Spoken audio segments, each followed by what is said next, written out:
আরেকটু চেষ্টা করো,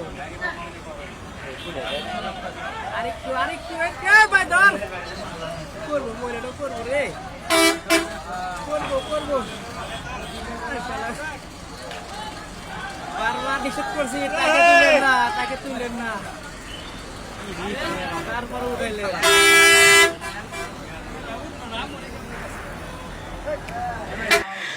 এই ভিডিওটা যে ভাই পোস্ট করেছেন, হ্যাঁ, সেই ভাইয়ের উদ্দেশ্যে আমি বলতে চাই, দেখেন একটা মানুষ অর্থনৈতিকভাবে কতটা অসচ্ছল হলে ঈদের ছুটিতে এভাবে ট্রাকের উপরে তার বউকে নিয়ে রিস্ক নিয়ে উঠাতে পারে। আসলে আমাদের দেশে তো এখন সবার হাতে হাতে মোবাইল, তথ্য প্রযুক্তির যুগ, কিন্তু তথ্য প্রযুক্তি তারা কেউ কোথায় কিভাবে ভিডিও ধারণ করে পোস্ট করতে হবে এটা আসলে কেউ এখনও শিখে উঠতে পারেনি। আর শিখে উঠতে পারেনি বিধায় এরকম বিভিন্ন ভিডিও আমাদের ফেসবুকে এভাবে পোস্ট করা হয়।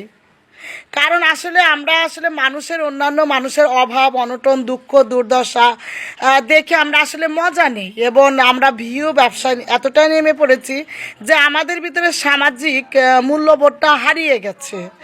আমরা মনে করি যে একটা ঘটনা ঘটেছে সেটা যেভাবে হোক পোস্ট করে দিই, কিন্তু পোস্ট করে দেওয়ার আগে বোঝা উচিত যে আপনারও বাড়িতে মা বোন আছে, আপনারও একটা সম্মান আছে। এই যেমন এই ভাইটার ভিডিওটা পোস্ট করা হয়েছে, দিন শেষে উনিও কিন্তু কোনো পরিবারের মানুষ সদস্য, তারও কিন্তু একটা সম্মান আছে।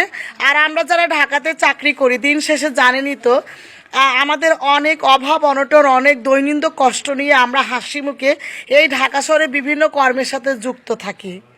কিন্তু অনেকেই মনে করে যে ঢাকা শহর মানে লাখ লাখ কোটি কোটি টাকা হয়তো কামিয়ে নিয়ে আনছে। দিন শেষে দেখা যায় অনেকে বাড়িতে যাওয়ার জন্য আমার জন্য কি নিয়ে এসেছে এই আশায় বসে থাকে।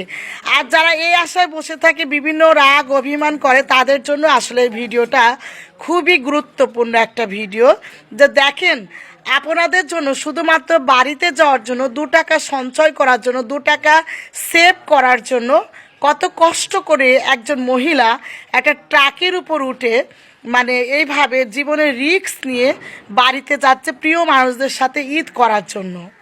আর ওদিকে আমাদের মন্ত্রী সাহেব দেখেন, এক এক সময় এক এক রকম ডায়লগ দিয়েছে, মানে ভাড়া কম নেওয়া হচ্ছে, ভাড়া অমুক হচ্ছে। তাহলে রাস্তায় যদি পর্যাপ্ত গাড়ি থাকতো এবং ভাড়া যদি সত্যি কম হতো, তাহলে মানুষ কি রিস্ক নিয়ে এভাবে টাকি করে বাড়িতে যেত বলেন? জীবনের রিস্ক, জীবনের মায়া তো সবার আছে। তারপরেও আমি বলবো, দিন শেষে সকলের ঈদ যেন সুন্দরভাবে কাটুক, প্রিয় মানুষদের সাথে কাটুক। কারো এই যে খুশি নিয়ে যে বাড়িটা যাচ্ছে, মনে বিশ্বাস নিয়ে বাড়িতে যাচ্ছে, দিন শেষে যেন তাদের এই খুশিটা রাস্তাতে মাটি না হোক। সবাই বলবেন আমিন।